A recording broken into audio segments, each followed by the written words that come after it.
I seeing here? That's that chair. Oh, yes. Hi, everybody, live.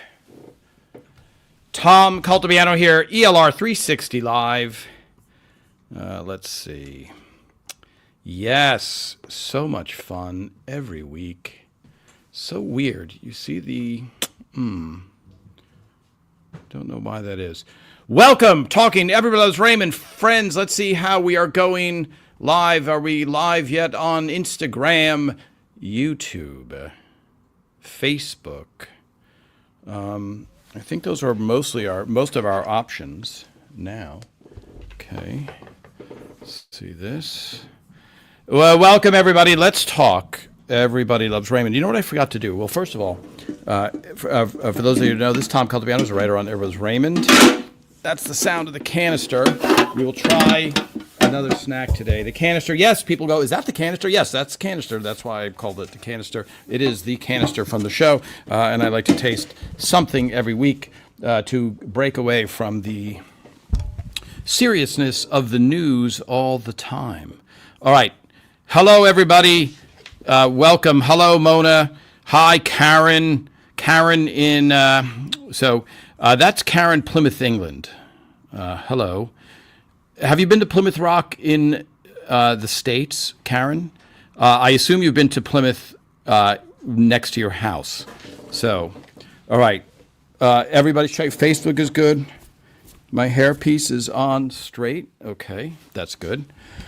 I thought today we would talk a little bit about the dinners that we've had with the Raymond writers throughout the years. And also, I was going to talk about the book a little more because we have so many new followers. Tom Caltabiano here, writer on Everybody Loves Raymond for all 9 seasons. And I also was the unofficial behind-the-scenes photographer. Let's see. Can I watch? There we go. The dinners that we've had with the Raymond writers. That's loud. The years. That's very loud. And also, yeah. So there should be a delay there. Okay, there we go. This way I can see our Instagram comments. Okay. Hi, everybody. Friend names. Everybody watch. This is what I can do. I can bring it up. Hi, Tom. Hi, everybody. I'm freezing cold in Montreal. We're going to have 10 inches of snow. Heavy snow starting tonight. Wow. You hope it's better where I am? Okay, just for people, and I don't like to rub it in, but it will be 76 degrees. It is 76 now, so I'm a little bit warm. There we go. Drinking quickly. Hi, Susan. Yes, Facebook is good. Thank you for all of that feedback. Okay, Karen, are you answering my questions?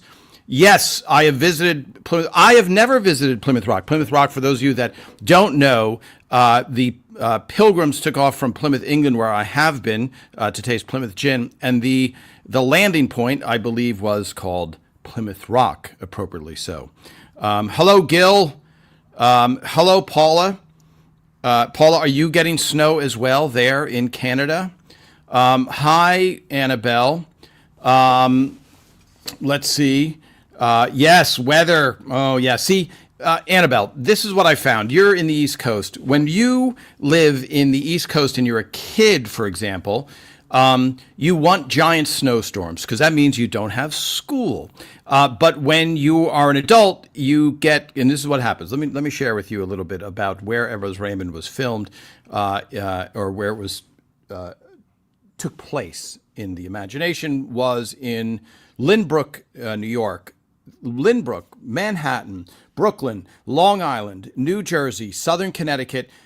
Every once in a while, you would get this crazy northeaster snowstorm warning that it's going to be a blizzard, which as a kid, it's your happiest day in your life. But inevitably, and more often than not, you would get this incredible beginning of a snowstorm, and you'd get 3 inches, 4 inches, 5 inches, and you're going to be off from school for 2 months. This is going to be the greatest day of your life. And then it turns to rain. It happens more often than not. So this beautiful winter wonderland turns into a factory of slush, and then it freezes over, and then it's just frozen ice, and it's terrible. So that, I don't mean to paint a bleak picture, but I know that my friends who live in Buffalo, New York, let's say, where they go, oh, we have whatever it is, 400 inches of snow. They are not hoping for snow, but we as an adult would hope for snow, which, we did have an episode called Snow Day, and Snow Day led, as many of you know, to the Jungle Love Dance, which led to it becoming the opening of an episode. All right, let's talk real briefly, because I posted on the story, but I didn't post on the picture, as a post. The Raymond writers sat in the writer's room for 9 years, okay? You sit around and you get to know each other.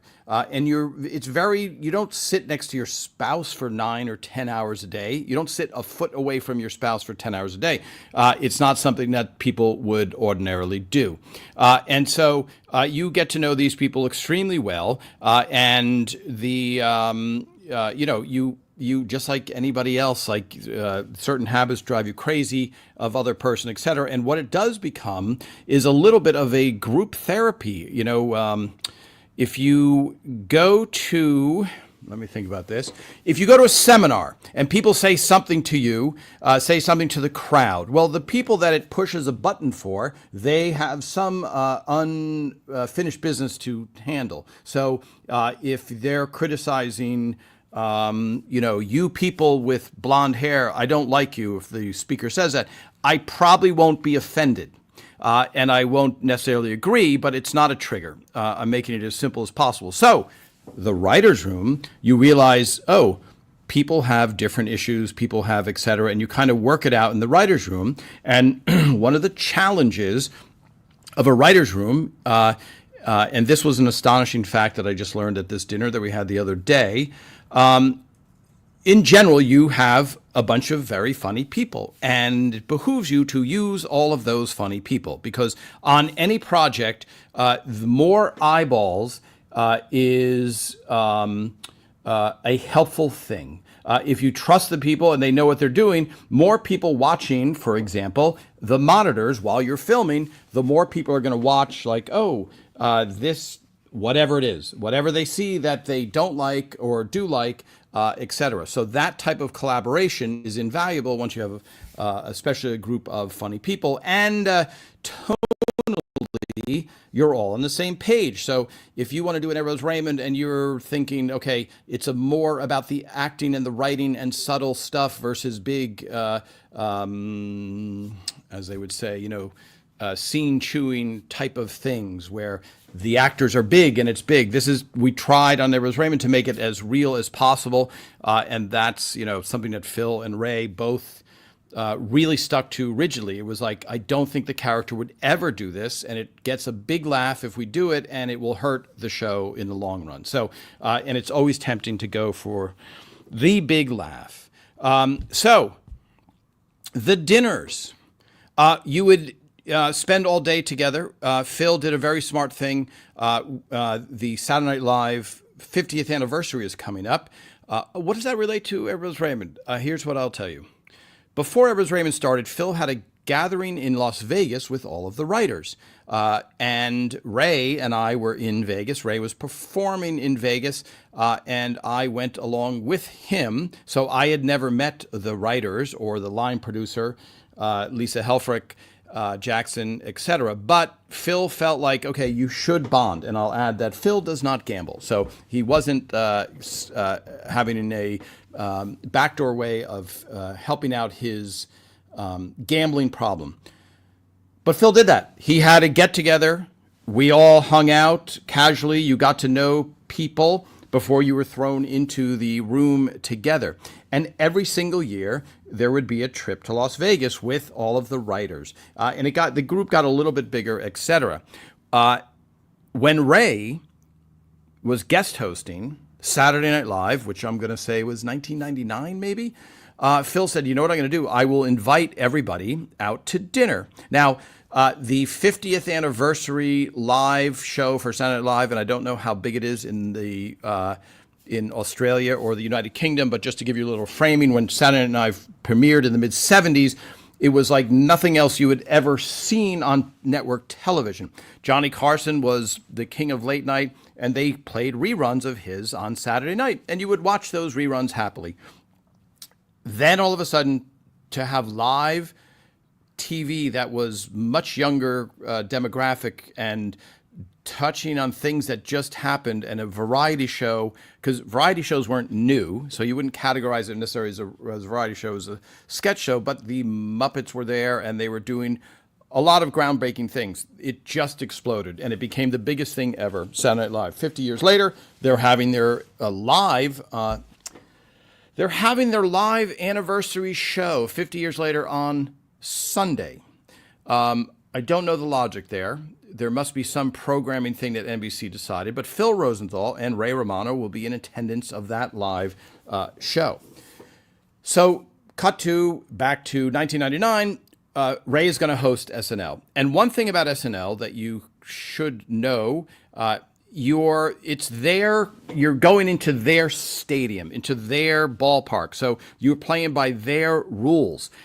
So they can, and this is how you can determine the possibility of your sketch getting in. They have ways of making your sketch not work. So if you write an outside sketch, which is it's not very often that the host brings writers to write sketches, but Ray had me, Mike Royce, and Phil go to the show. There's for the beginning of the week, which, as you guys know who've watched me, this is Tom Caltabiano, by the way, writer on Everybody Loves Raymond, for those who are just joining.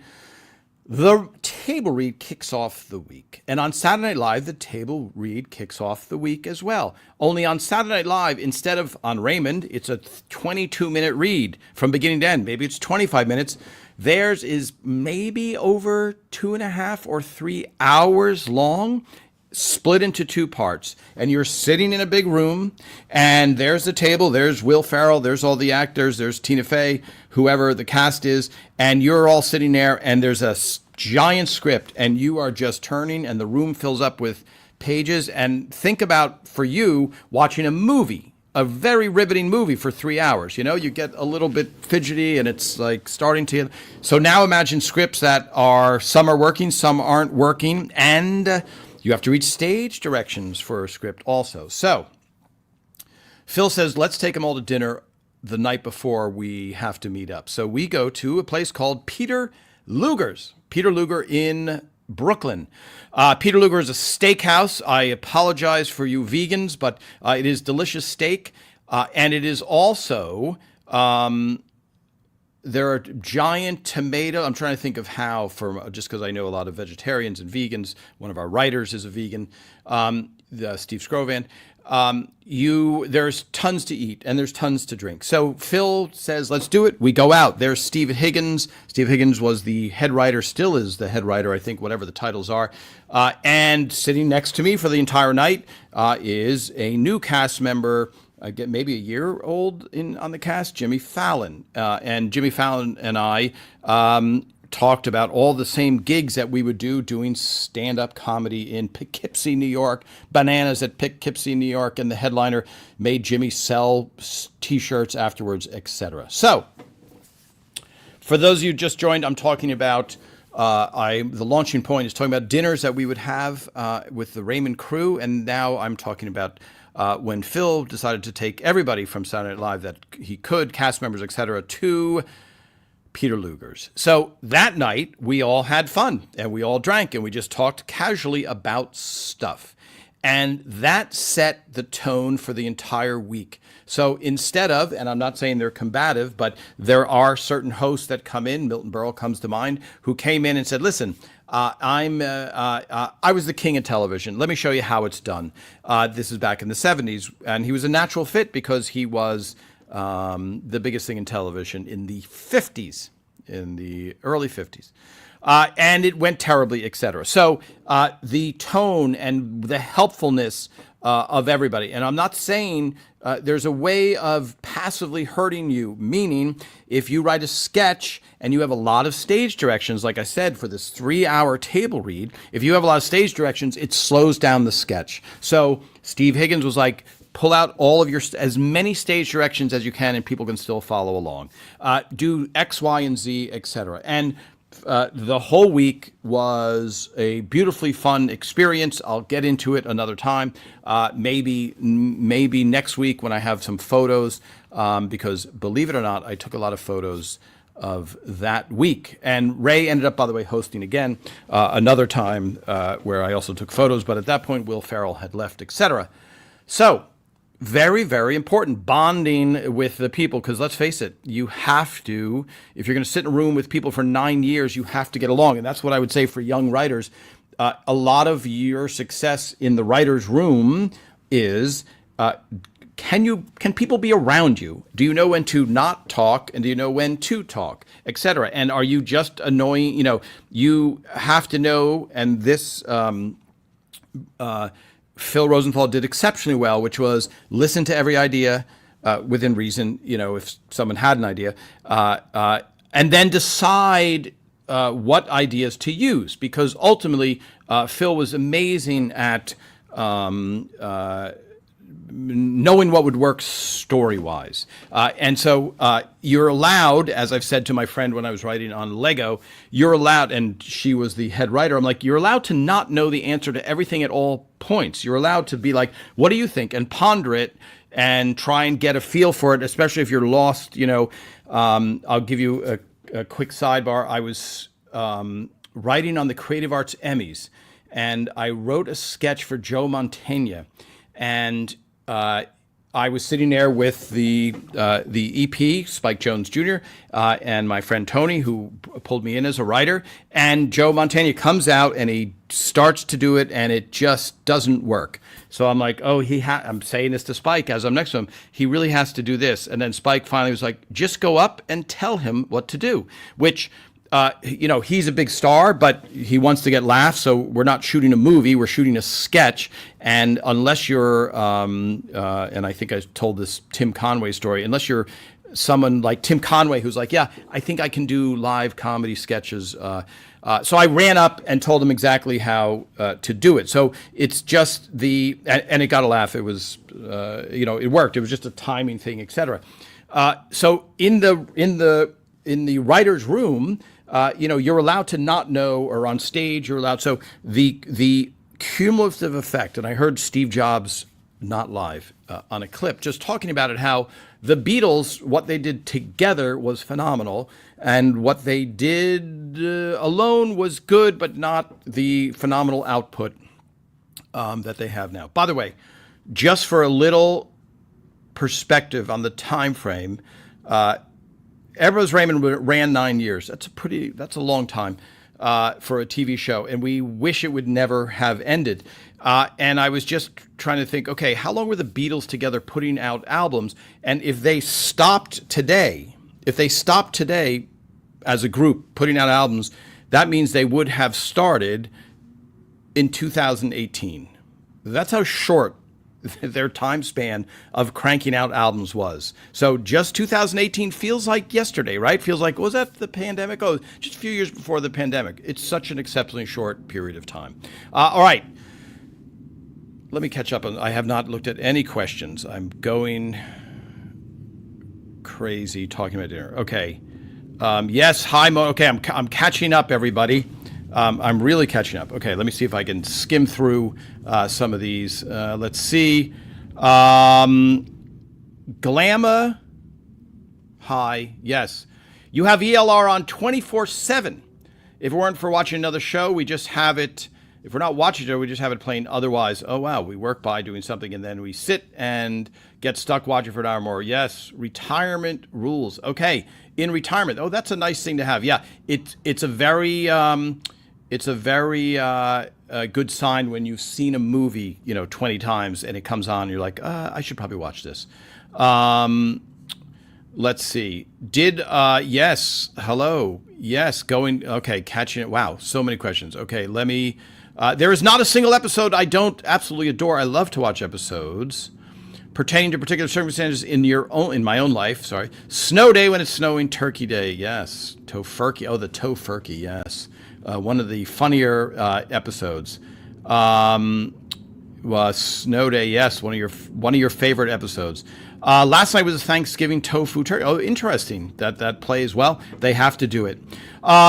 Teresa, loved the picture you posted with Ray and the writers, all the men who make us laugh every day. Yes, a majority of the writers who were there from for a long time, I'll say. Mike Royce joined in season 3. Is that right? Or season 4. And Aaron Shore joined in season 3. Okay. Love the picture. Yes, that's awesome. Okay, let me go down to Facebook and YouTube. If you're watching on YouTube, that is a sorely neglected area, unfortunately. My dad worked for the state of Connecticut and plowed roads in the winter, so we always knew ahead of time if there was school. Annabelle, that is a rare treat. That is a rare treat. I wonder for people who are in warm weather. I don't think anybody watches us in warm weather, right? It just doesn't seem to be. I don't see any. I guess Bobby S. in Hawaii. Okay, let's see some of these.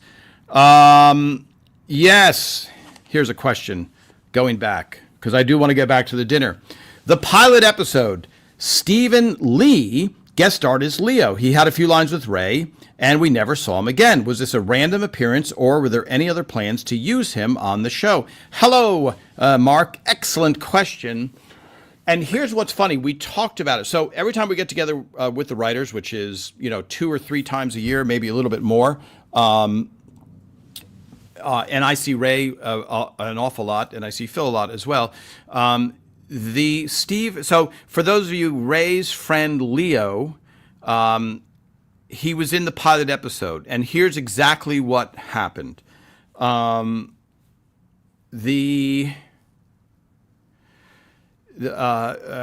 much detail do I go into? Basically, the network tests every show and they see what goes on. Sorry, they test the pilot. So they test every show that they're coming out with. And it's a brutal process. I'll get into it in detail another day. But basically, there's an audience sitting there and they have a little dial. And when they like something, they turn to the right. When they don't, they turn to the left. Terrible way to watch TV. I know Seinfeld tested incredibly poorly and they went off the air as the #1 show in television. So take it for what it's worth. Stephen Lee did not test well.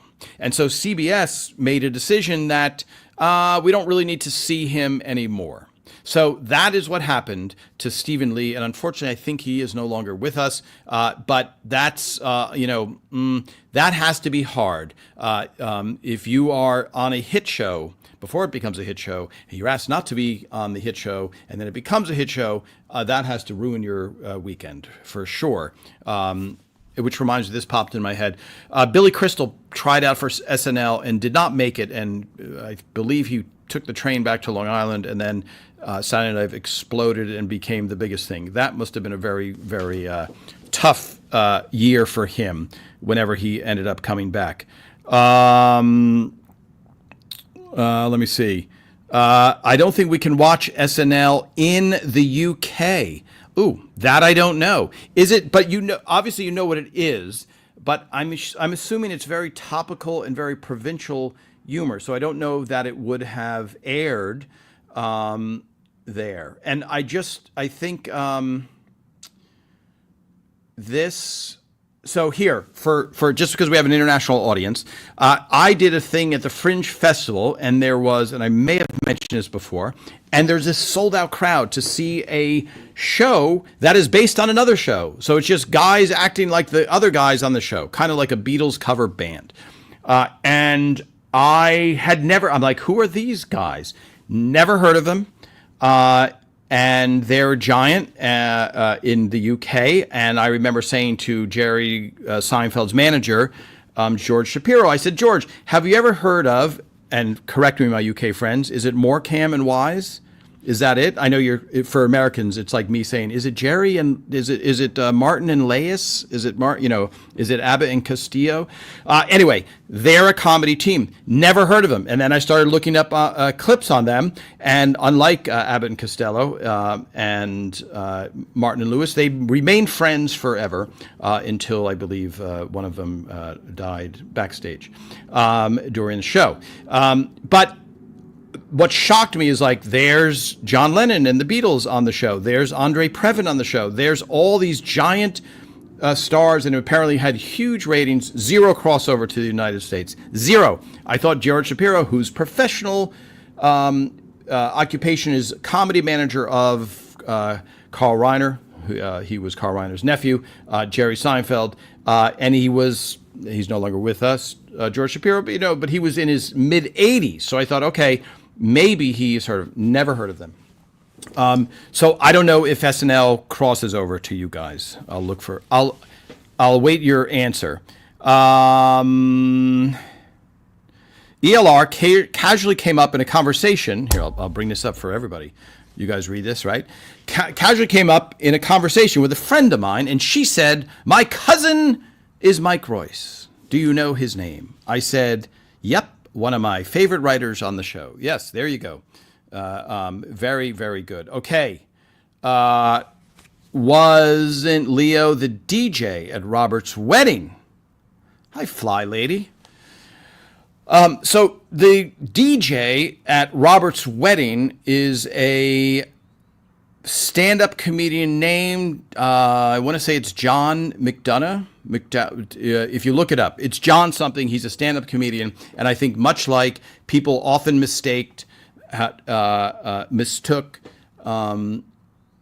the cruise director, Hiram Caston, for Snaps, the photographer on the Christmas Picture episode, Lou Schneider, who lost his house in the fire. Lou Schneider's house burned to the ground, and I will share a little bit about that because that we found out about at the dinner. Okay, so let me see. Do I have a picture of the dinner? Let me see, everybody. Hold on. Let's see. What am I checking here? Get milk, get eggs, get what else do I have to get? Okay. I will share these, so don't worry, everybody. So here, this, yes. Oh, yes. Okay. That is not one of the writers there. That is a delicious pasta dish. Okay. That is a pasta dish, not one of the writers, just to be clear. Okay. So here we go. There's all the writers, and there I'll post some pictures there. There's let's go from the right. I don't know if it's a reverse image. So hard to tell with these. It's me. You recognize me. Behind me is Tucker, Lou Schneider, Phil Rosenthal, Mike Royce, Steve Scrovan, and what is the guy's name on the Raymond? Raymond. That's the name. That is Raymond. And then here is the best part of the evening, which is people dying laughing, which happens throughout the evening. And as you can imagine, in the writers' room. Even though there's only 5 of us and there were often 9 writers, you had a lot of laughter. Okay, let me see. How good does this zoom? That's pretty good. That is pretty good. So, what was the shocking thing that even I found out? Here's another one. There's one where I'm able to take it. Tucker, who wrote Baggage, Lucky Suit, too many to even try and remember. Walk to the Door, Silent Partners, the First Dance, with his daughter. Is it Talk to Your Daughter? When Allie's birth. Lou Schneider, Wallpaper, where the car comes through the wall. Did he write the Christmas Picture also? I think he did. Lou wrote tons and tons of episodes. Too Many. Phil, of course, showrunner. Mike Royce, Counseling. Did he write the first time? Me, Tucker, myself, Tucker. Golf. Golf for It. The Tissues episode where the house burns down. Steve Scrovan. The Sigh. 6 Feet Under. Scrovan. So many. It's hard because there's so many episodes. And then Raymond also, who dabbled in acting on camera. So the shocking thing that I found out from Steve Scrovan was when he worked on Seinfeld, which was early on before Raymond. Very often the opposite of what happened with Phil Rosenthal. Phil Rosenthal was incredibly collaborative and still is incredibly collaborative. So he would sit there, we would go through the script, everything happened in the writer's room. Larry David, Steve Scrovan said, would take the script very often, if there was even a script that they saw, the story idea, and disappear. And he and Jerry would work on the script. And then the table read would happen. And I said, wait a minute, Steve, did you see the script before the table read? Now, for those of you who aren't writers, I know I'm in there. You don't necessarily know how it works, but on a normal show or normal run show or on Everybody Loves Raymond, we would go through the script with a fine-tooth comb before the table read. Ray Romano would be in the writer's room, and Phil would be there, and all the writers, and Phil and Ray would read all the parts all the way through the script, and we would hear it, do any tweaks before the first time we heard it. So we knew that script inside and out, and even arguments about a joke. If Phil's like, I don't know if this joke's strong enough, and Phil would say, Tom, do you really like that joke? Because I think we can do better. And if he says, if you like it, I'll leave it in. And if it doesn't get a laugh at the table read, then I will give you the stink eye and punish you in some way just by publicly shaming you. So we knew, we were hanging on every word. Is this going to work? Is this not going to work? Steve Scrovan said many times when Larry David would come back, the writers, would be watching the script for the first time, just like the network executives, etc. So what he said, and sorry, let me add, Larry David is really a genius because the amount of content that he has written of Seinfeld and Curb Your Enthusiasm is astounding. But he didn't collaborate, which is shocking because, as I started off by saying, the more eyeballs you have on a project of people that at least you trust, the more helpful it is for the end product. So when you watch the Beatles doing their that big documentary, or that just got released, there's other people. We're all sitting there listening. So, and giving notes, again, within a trusted group. So, and you only benefit from it within reason. You can't have 400 opinions, but those 400 opinions are ultimately the audience. So when you screen something and half of the audience checks out, you're like, oh, I guess we missed something because we're too close to it or something like that. So that collaboration, which Phil did so well, and Scro, who was the only one there who could speak to both shows, he said that is a rare thing have the ability to hear all these voices. And I think a very clear example was, every once in a while, we would get an outside thing. Ray would go, hey, I have to present this somewhere. Can we work on jokes? So we'd sit there and brainstorm on jokes. And there was a producer. They shot Seinfeld at Radford, and Scrovan said a woman came in and said, hey, I need jokes for this. She was a big-time producer. And they all said, okay, in the writer's room. And Scro said, Larry David sat there for a little bit as they were all pitching ideas, and he just got frustrated and goes, I think I'll work on it on my own in my office. So there you go. Two completely different styles. And the thing, one of the benefits of us getting together is it's something new that I just learned, and I have known Steve Scrovan for 25 years. All right, let me catch up on a little bit. Did I get more Cam and Wise correct? Did anybody check me on that? You can watch SNL on Sky Comedy Channel. So is SNL, though, big in the UK or in Australia or in Moldova? Is that it? Tom, were you photographer at Robert's wedding? Yes, I was the photographer at Robert's wedding. Phil needed pictures for the end of the episode, and so he said, why don't you, instead of just doing what you normally do, which is skulking about and getting in the way, taking pictures that you're not supposed to be taking, why don't you just dress like you're at the wedding reception, and then you can take pictures? Yeah, so that's what happened. Okay, let me do this. Scrolling up here. John C. McDonald. Thank you, Donnell. What did I say? I was pretty close, right? Yeah, John was a stand-up comedian. Is a stand-up comedian. I have not seen him in a while, but the first time I saw him opening for, or the middle act for, Jerry Seinfeld when in Rascals, West Orange, New Jersey, Rascals Comedy Club, and John went up and killed, and then Seinfeld went up and he talked about a show. He was doing a show called The Seinfeld Chronicles, and I think he said it was canceled at that point. I think they did 4 episodes and took a long break, and so it didn't sound promising that The Seinfeld Chronicles would work out. I remember that so clearly because I thought, oh, that would be cool, because I didn't even know it was on the air. Okay. This I've seen a lot. Hi, Kathy. This is like a, what would you call it? Not a conspiracy theory per se. It's not on the scale of the JFK assassination, but I have seen mention of it.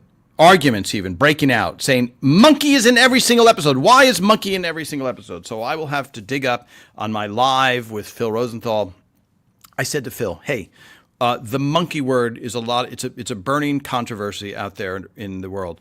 And I knew the answer, which was there is nothing, there was no marching orders from Phil, which is, listen, we have to send this message to all of our fans who like the word monkey. So monkey must appear in every episode. A monkey's a funny word. It's got the K sound in it. Men tend to like monkeys. Deborah, the character, obviously, we wrote that about her making fun of Raymond. God forbid there's a monkey in a commercial. But if you really looked at and I do have every script digitized, and I could do a search. I think, I bet you monkey appears in let me think now, 210 episodes. I'll bet you monkey doesn't appear in more than 100 episodes. Okay. I will place that. I will place that bet. Okay. Let's keep going a little bit. Yes, I love those photos at the end of Robert's wedding. Yes, thank you. I have, as we know. And for those of you, I was going to mention, because of the California fires, I had to take all of my photos and have them ready by my front door to evacuate. And that would have been a travesty. Obviously, the loss of life is a bigger travesty. But right next to that is the loss of my negatives, which, there's a lot. I saw there was a classical composer who lost his. There's so many treasures that were lost, I'm sure, in the fires that we are now just finding out about. So bad. But the wedding photos, which are black and white, I don't know, did 9, 12 maybe appear in the series? Something like that. So I probably took about 600 photos of the wedding. So 600 photos are sitting there ready to be scanned. I have to find out. I need like somebody who's into photography, who could be an intern and just puts on white gloves, because that's how you handle the negatives, with white gloves, and just scan all those negatives, because I love seeing them. I get so excited. I go, oh, look at this photo that I forgot. Like for the model episode, I found some great episodes like that. All right. I mentioned that Lou Schneider at the dinner was talking about his house. His entire block burned to the ground, and many, many blocks around him. But occasionally you'll see on the news that, this one house is standing, or these 3 houses are standing as block. He said, and this is really remarkable, because I think about what I just mentioned, where I'm so careful. I put on white gloves. I handle the negatives. I pull them out, or I pull them out with these special tweezers.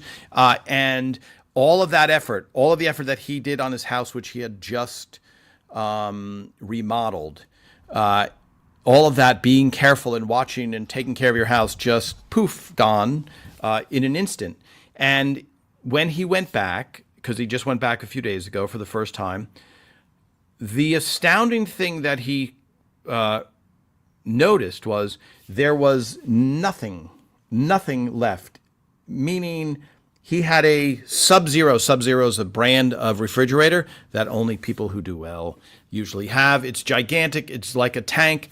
Zero sign of it, just eviscerated. And he said, in some ways, it was comforting that there was nothing to look through. There was no sifting and trying to find. He said it looked like it had been burned at the hottest fire you've ever seen, and then everything was run over by a steamroller. That's how little was left of his house. And so much so that there's no landmarks left. And we had just, I'll tell you, I remember this specifically. Here, I don't think I've shown this yet. I've shown this. So this is our fork and spoon magnet, which for people who have ordered, I hope you're enjoying it as much as I have on my refrigerator. Just really awesome. The first time I took the prototype, so this is maybe 3 years ago, I was at Lou Schneider's house in his backyard. And I was holding that up, and Phil Rosenthal was recording me showing it to Raymond for the first time. And Raymond had his normal, let me see, I might be able to find a photo of that that evening. Ray is seeing that for the first time, and he's like, "What is this?" And he's like, "That's the fork and spoon." And I'm like, "Yeah, that's the fork and spoon." Oh, yes, that's not from then, but that is me and Steve Higgins, the head writer of SNL. That's actually at Jimmy Fallon backstage. But Steve Higgins is the one who really, we're going back to the Saturday Night Live story. For those of you that missed it, go back and watch it because it's really good. He's the one that really guided us and made our life really much easier by saying, hey, here's some inside tips that if you guys were really not fun people to hang out with, we probably would have forgotten to mention to you. Okay, let's see what we got here. So interesting when sometimes things fail. Oh, wow. This was recently shared by Mike Royce. This was in Emmy Magazine. Okay, there's all of us. There's all the writers. Okay, come on, focus. There we go. Okay, so Steve Scrovan is the tall, because I can't tell left from right because some images are, that's Steve Scrovan, Aaron Shore, Tucker Cawley, Leslie Cavity, Mike Royce, Phil in the middle. I'm way in back, peeking over Jeremy Stevens with the white beard, and Lou Schneider, who lost his house at the end. And that was the Daily Show writers. Usually they don't allow people to see writers because no one wants to see writers. But I guess that was in Emmy Magazine, I guess.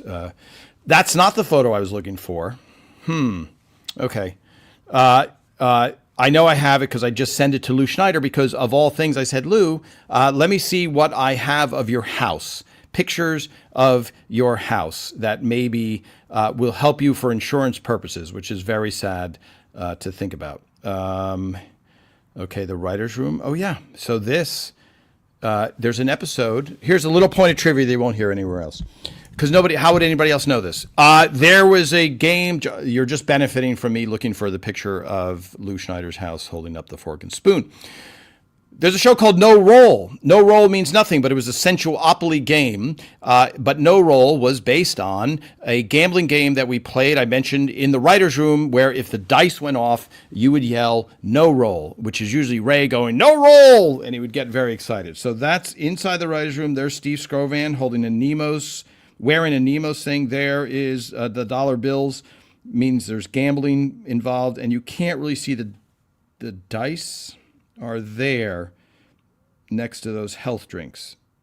Oh, that's Coke. Okay.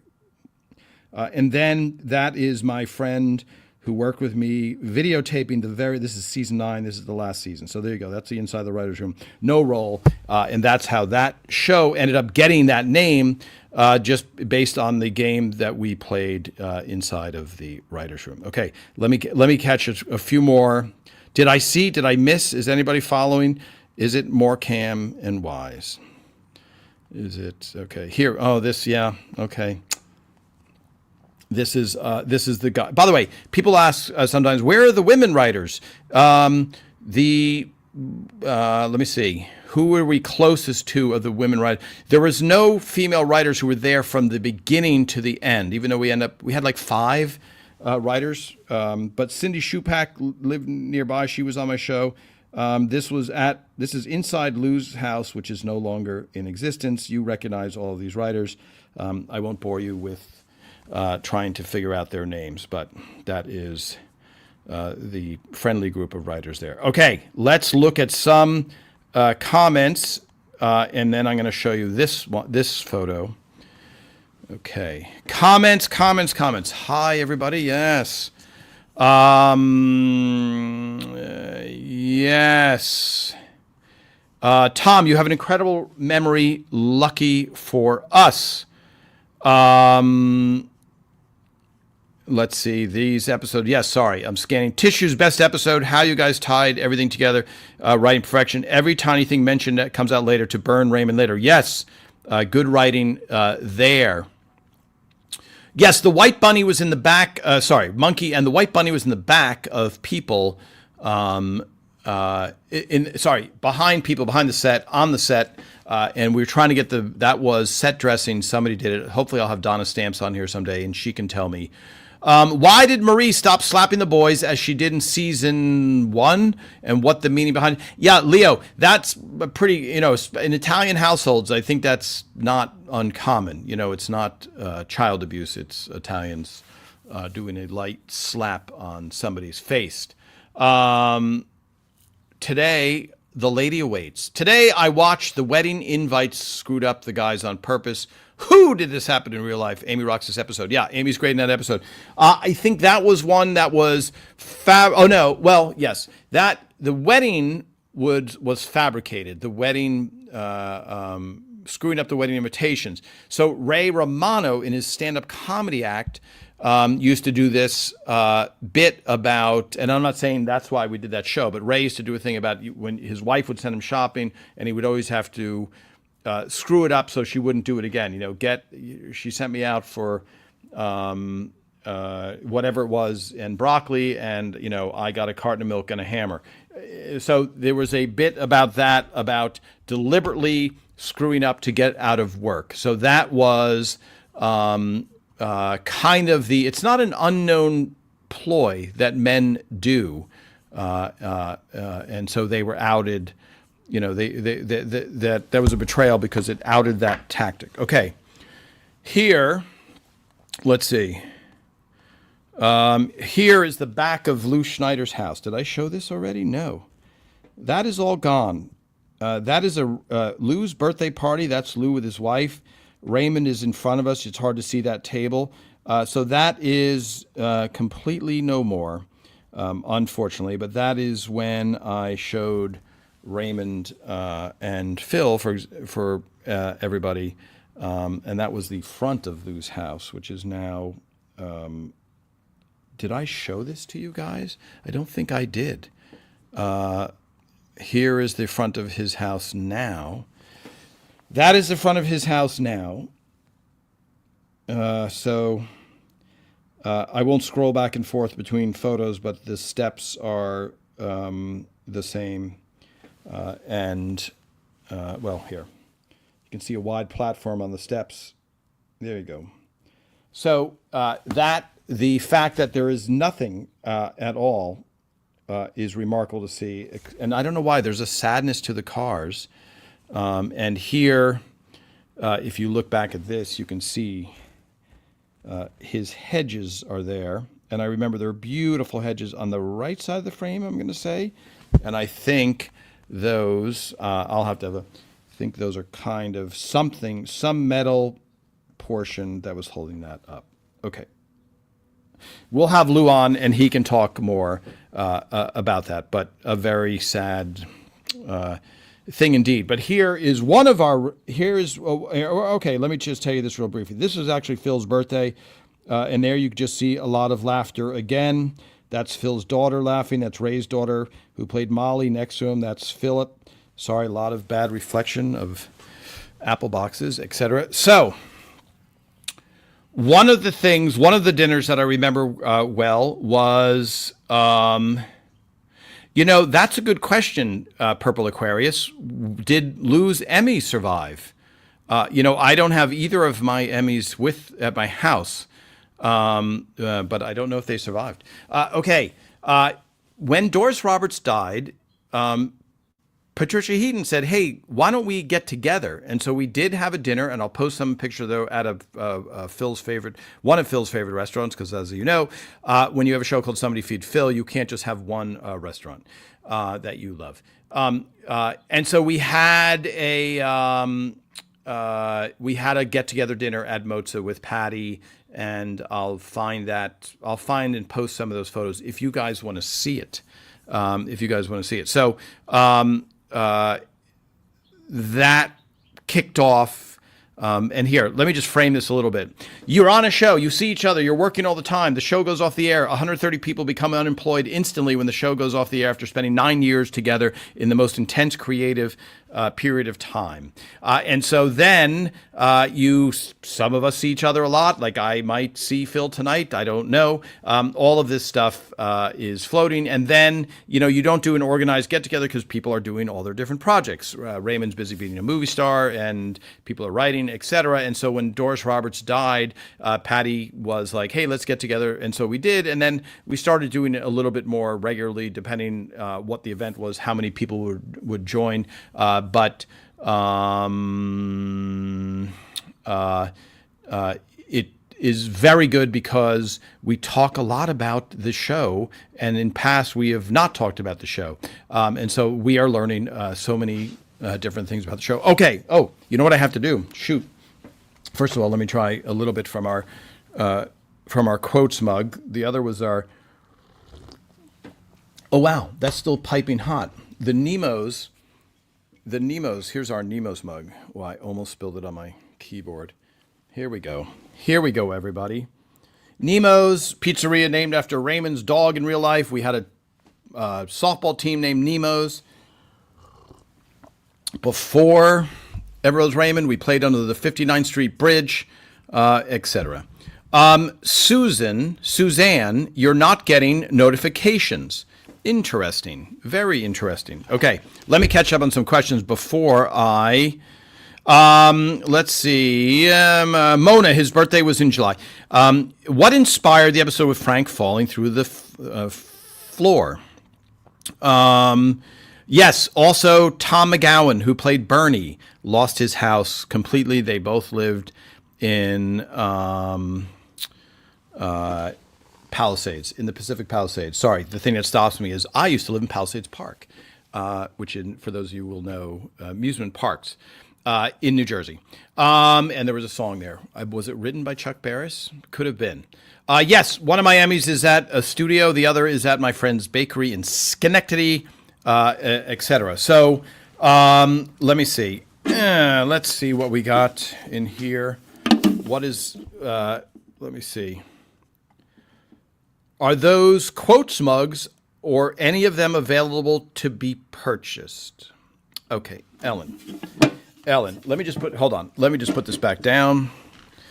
This is, yes, and I try not to be a spokesperson for selling things, but this, we're very proud of the big fork and spoon. There you go. It's custom made. This is for a lot of people. It's, I think we just had an order and someone had to have it, so they spent extra for expedited shipping. So there's the big fork and spoon. I'll do the shop, elr360shop.com. All of the mugs, these were designed by kind of you guys. You picked out the quotes. We did a whole bunch of A/B tests, and you guys were like, yeah, let's do this one. That's the logo for the show, ELR360 Live. That's us. This is the favorite quotes mug. Okay. I tried nice once, didn't care for it. You're right. We are meant to be. Okay. There you go. Yes, ELR360shop.com. I could post it right now, but I will post it on. I will start posting it more and more on everything. So there you go. I just saw an interview with Ray. Doing Norm Macdonald, and he said his real-life brother is the reason the show got named Everybody Loves Raymond. It was a great story. Yes, that is true.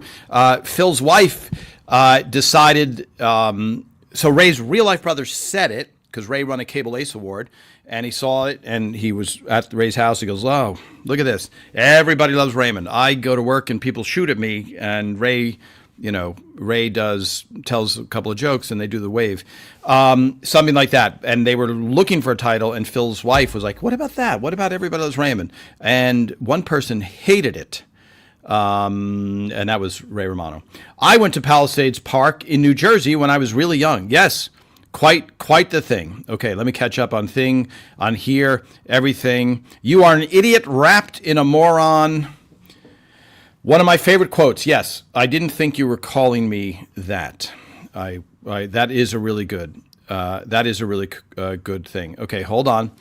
Karen, the town of Massapequa is also mentioned in a few episodes. Seth from Massapequa and the Frog Lady of Massapequa both come to mind. Funny Long Island town that the writers must have liked. Yes, Massapequa. Hohokus we used, which is a real town in New Jersey. Succosenna is a real town in New Jersey. Okay, here is the canister, everybody. Oh, here. This is the tea I'm drinking. It's one of my favorite teas. Harney and Sons. It feels British. It's American. English breakfast tea. Okay, the canister. Let's see what we have in here. Okay, this. By the way, here we go. I'm going quickly because we're way past time here. There we go. For my British friends, this is called a biscuit. For my American friends, this is called a cookie. For me, this is called lunch. Okay, McVitie's digestives. It's a dark chocolate one, I think. Okay, here's the problem though. I do need a napkin. We'll need a napkin. Let me see. I keep getting, so this is great. So I rated the last one. What did I have? I had the special Jammy Dodger, and I think I rated it 8.1, which is a high rating, but that was the first thing I did. Okay, here we go. This is something called ASMR, everybody. And ASMR, what does ASMR stand for? I don't know, but you can find it all over where it's like, okay. You shouldn't, that's a sign. By the way, if your workout is opening cookies, that's a bad sign. You need a different trainer. Okay. Okay, sorry. Again, the most annoying person behind you in a theater is that. That's my impression. All right, let's see what these bad boys look like. Okay, here we go. So is this a dark chocolate one? I think it is. There we go for my American friends who are like, where are you getting these? These are McVitie's dark chocolate original digest. Do you say digestees, or does that sound like pomposity? And okay, there we go. Wow, look at the camera angle. And I need a manicure. Okay, McVitie's, look at this. Wow, that is what's called a macro lens, folks. Why is it able to do that but not on my phone? Probably because of the not shiny surface. Okay, time to taste. Here we go. Wow, it's already, see, this is the problem. Already melting. Okay, hold on, everybody. You got to hear this, too.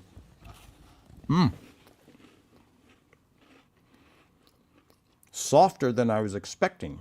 I was expecting a crunch, not like Frank's tuna fish sandwich, but... So, because of the scale, I'm going to give this framing statement. I like the British biscuits because they're not as sweet as American cookies, and you can eat it much, much more guilt-free. It's a very, okay, I have to take another bite. So hold on, here we go. By the way, this is not a ploy. Okay, I have to focus for a second.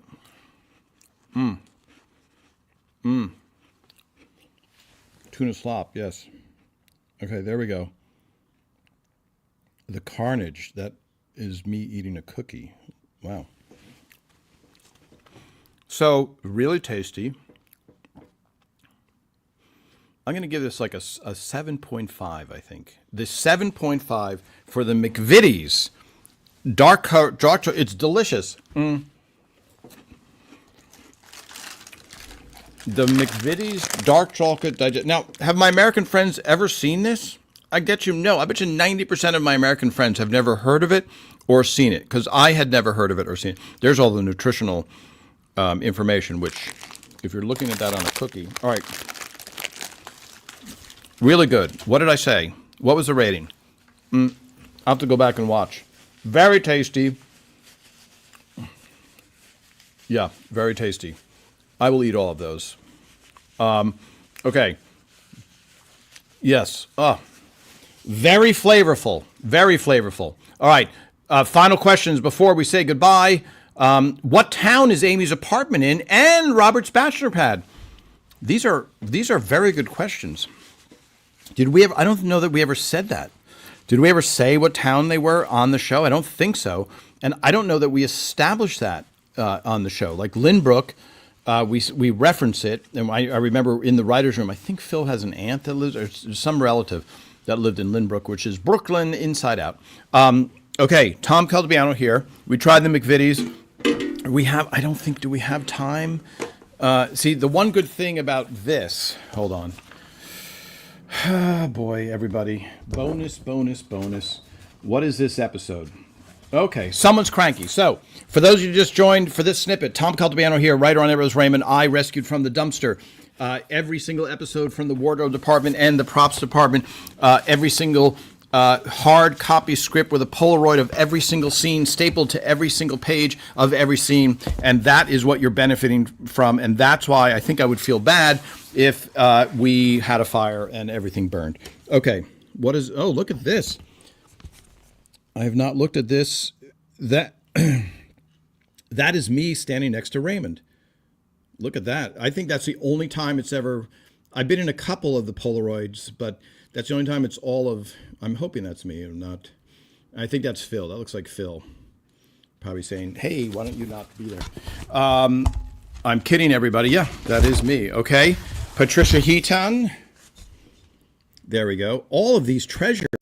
Polaroids, everybody who didn't listen before, Polaroids for continuity. If they're going to reshoot the scene, they have to go back, and this wasn't the digital age, so they'd go, hey, what was Patty's button on her wardrobe in that scene? Was it 1 or 2 buttons? And so the wardrobe department goes, let me look at my Polaroid. Or they go, uh-oh, forgot to take Polaroids. Doris Roberts, of course, always well attired, sitting on the piano, smiling, trying to get rid of the reflection there, folks. I'll post these, don't worry. Doris Roberts again, turning her head, showing the earrings, probably. Let's get rid of that shake. Who could be sitting next to her? Hard to tell from this angle. Okay, someone's cranky. There was a cake. By the way, there was a cake that I don't think we showed that portion in the episode. Did we? I'm not going to spoil it. I'm just going to come through. Yes. Peter Boyle at the table, Frank. Peter Boyle at the table. There we go. By the way, preservationists, when they want people to handle rare things, they usually say, can you eat a chocolate-covered cookie right before you touch it? Because that would really make us smile. To know that your chocolate-covered fingers are touching these irreplaceable items. There we go. Frank, and by the way, the number of cardigan sweaters. Oh, yes. Here we go. Brad Garrett. Brad Garrett did not have an injury in real life when he got gored in the ass by a bull. Just FYI, I know that question comes up fairly often. So here we go. Yes, in Robert's apartment. There we go. Where is Robert's apartment? By the way, there's an exterior shot of Robert's apartment. If anybody knows where that is from, that would be helpful. I do not. Okay, someone's cranky script. And what happened in that episode is, and I don't know, you guys can let me know if it aired, he has a cake. There's a cake and he's cranky and whatever. And I think Deborah takes it and smashes it on his face. Did that air? Because it happened in the studio, and I don't remember if it aired. Okay. Yes, Deborah's lopsided cake. Yes, excellent. Doris wardrobe. Yes, always looked great. Absolutely. Let's see. Yes, Lynn. Yes, definitely. The wedding black and whites made you cry. Oh, Ellen, I don't want to get blamed for that, but okay. Let me not repeat. Yes. Are they repeating? I guess. Were the apartments in Queens? So, Ellen, here's a good question. Those are exteriors. But here's a point of trivia. The Kevin James, King of Queens, based in Queens. Hold on, let me take another sip here. Kevin James starred in The King of Queens. The King of Queens exterior house is a house in New Jersey. So there you go. An interesting little showbiz tidbit. I just found it not far from Palisades Park. I think maybe in Ridgefield, New Jersey. That's possibly. Yes. But if anybody knows the exterior, did we show the exterior of Amy's apartment? I don't know. Yes, Marie. I don't like that. Oh. Annabelle, you have, okay, great. You have McVitie's. Okay, we have a lot of cookies to taste. Everybody, thank you. Thank you. We will see you very soon. I love all your questions. Don't forget, keep writing your questions. If I don't answer them, I try and answer them here later in the week. Let me know what you would like to see photos of. I mean, I'm just posting them. And I think what I'm going to do is start picking one day of the week to post a brand new scan. A scan requires me to take out the negative, like I said, put on the white gloves like Michael Jackson, put it through my machine, convert it, touch it up, etc. And then I can share a never before seen photo with you guys. So I just had to figure out, what day do I do that? Do I do it on a Tuesday, Wednesday, hump day as you're working your way through the week? I don't know. Yes, so keep your questions coming. Watch, let me see, Sunday is the Super Bowl. Is that right? The Super Bowl here, everybody. And it starts at 3. Interesting dilemma. Do I do a special Saturday to avoid any conflicts? All right, we'll figure it out. Thank you, everybody. See you guys all next week.